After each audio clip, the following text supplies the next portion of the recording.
Assalamualaikum warahmatullahi wabarakatuh. Selamat datang di Hamsa Channel. Hari ini sahabat desa di mana saja Anda berada, kita akan mengunjungi Desa Sapu Bonto, Kecamatan Bulukumpa.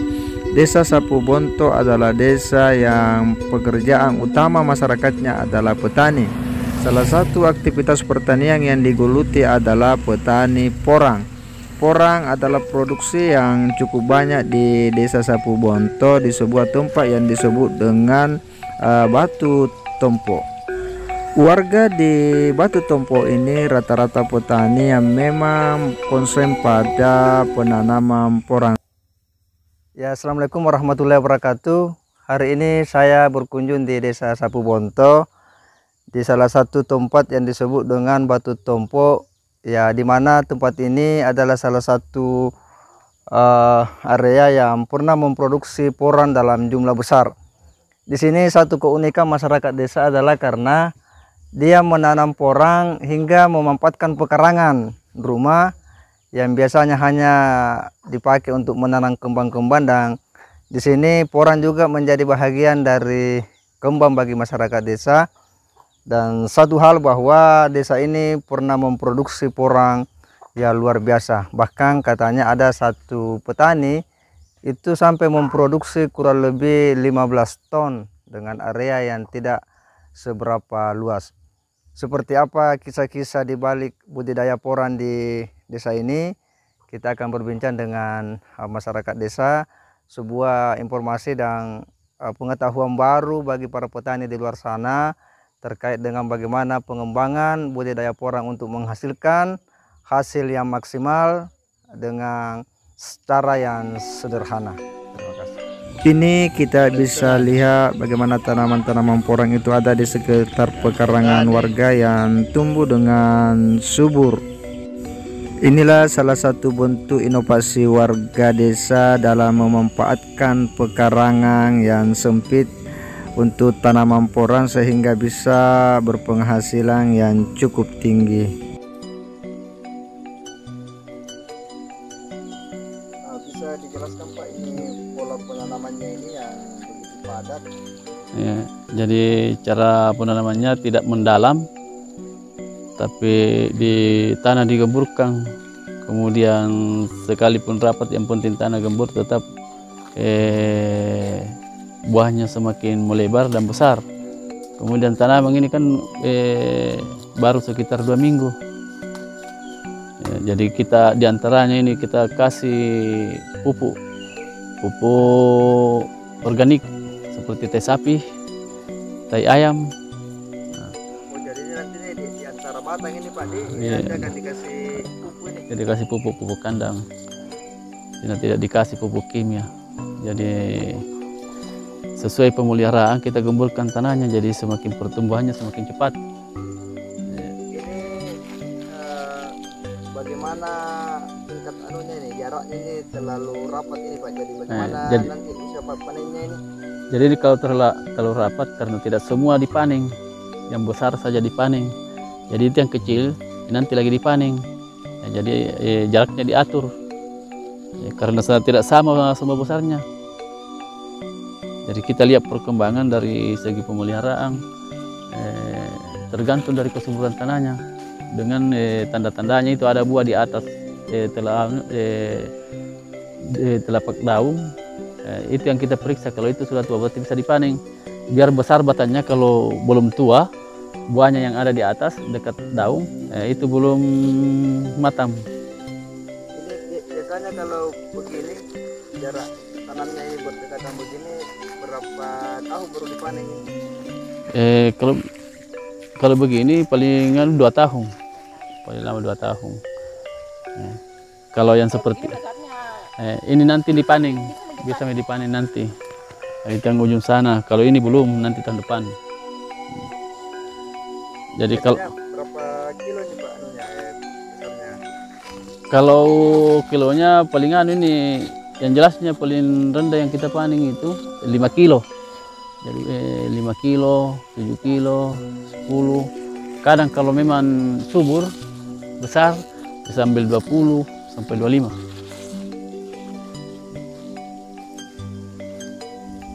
Nah, di sini miliki petani porang tidak ada yang beli bibit, semua bibit asli. Bagaimana caranya membuat bibit, Pak? Kita tunggu matamnya ini buah yang di atas, namanya kata, bibit katanya. Jadi itu yang kita hamburkan, buatkan tempat. Setelah itu tumbuh, begitu 5 cm bisa kita kasih pindah dan diatur jaraknya.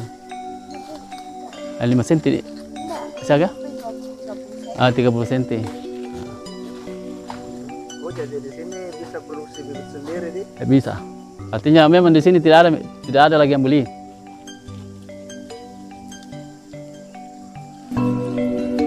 Nampak memang tanaman-tanaman porang di sekitar pekarangan rumah warga tumbuh dengan sangat subur dan begitu rapi, sehingga nampak seperti kembang-kembang yang dipelihara dengan baik. Kita akan mencoba untuk berdiskusi lebih dalam dengan salah satu petani porang tentang kiat-kiat bagaimana menanam porang, pengolahan tanah, sampai pemeliharaan sehingga menghasilkan buah yang maksimal. Porang di Dusun Batu Tumpuk, Desa Sapu Bonto,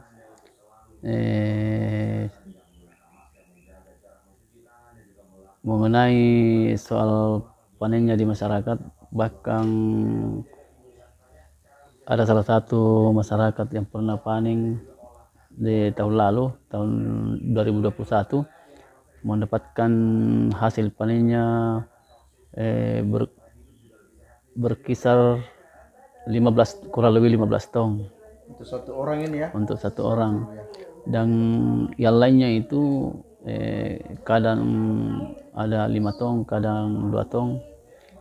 Dan mengenai cara-cara penanamannya, kita menggali lubang tidak terlalu mendalam, kemudian bisa diatur jaraknya. Kalau lahan yang luas, kemudian tidak banyak pohon-pohonan yang besar, dan dominannya kalau kita cara-cara pemupukan itu digemburkan dulu tanahnya pakai garpu, kemudian diberikan pupuk kandang, termasuk kotoran sapi dengan pupuk organik yang dibuat oleh kelompok tani. Oh, jadi ini pupuk organiknya dibikin sendiri, Pak Di? Bikin sendiri, artinya kita gemburkan, dicampurkan rumput-rumput yang mati di samping, termasuk sisa batang padi, itu kita campurkan semua. Biasanya itu kedalamannya itu kalau kita menanam berapa senti?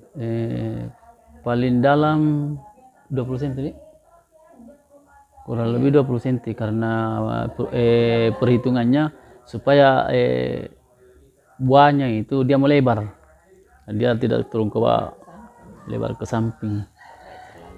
Ini waktu dia petani memproduksi jumlah besar di sini, biasanya itu dalam satu pohon berapa kilo naiknya? Kadang 15 kilo, bahkan ada sampai 20 kilo, bahkan di atas 20 kilo ada. Seperti yang di depan timbangan tadi, kemudian yang diangkat yang punya tadi, dia dapat 15 sampai 20 kilo. Itu biasanya berapa tahun itu Pak usianya untuk dapat sampai? Dia sekitar kurang lebih 3 tahun. Dan di sini rata-rata warga memang menanam di petani porang. Semua mayoritas warga di sini petani porang. Hingga pekarangan rumah pun supaya ditanami. Bisa juga dikatakan sebagai bunga hiasan, tapi punya penghasilan. Jadi kalau ada lahan kosong yang jelasnya kita tanami.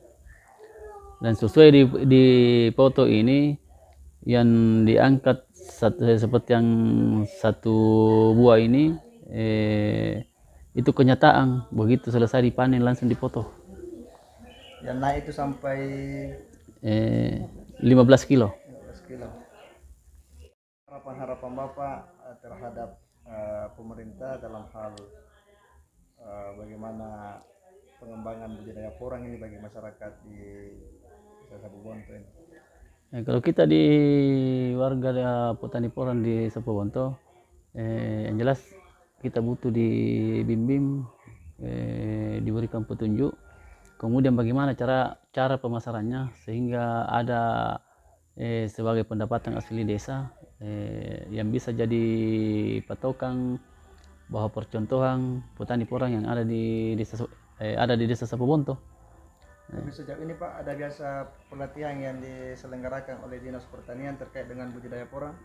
Belum pernah, karena waktu itu pernah saya ketemu petugas lapangan termasuk penyuluh di bidang pertanian dengan perkebunan bahwa selama ini untuk tanaman porang menurut penyuluh di pertanian itu masih termasuk tanaman liar, belum bersertifikat. Jadi saya tanya, pernah saya tanya petugas pertanian bahwa porang ini dia masuk sebenarnya di tanaman apa? Tanaman perkebunan atau pangan? Dia bilang dia masuk di pangan. Jadi memang belum ada penyuluhnya yang bisa melatih ini, mengajarkan bagaimana budidaya? Belum ada, karena itu yang saya bilang tadi bahwa belum ada bimbingan karena dia masih dimasuk tanaman liar, kemudian belum bersertifikasi. Nah, seandainya sudah ada dia masuk tanaman utama dalam arti yang sudah punya sertifikasi, itu kan bisa dijadikan sampel, artinya dia masuk tanaman pokok.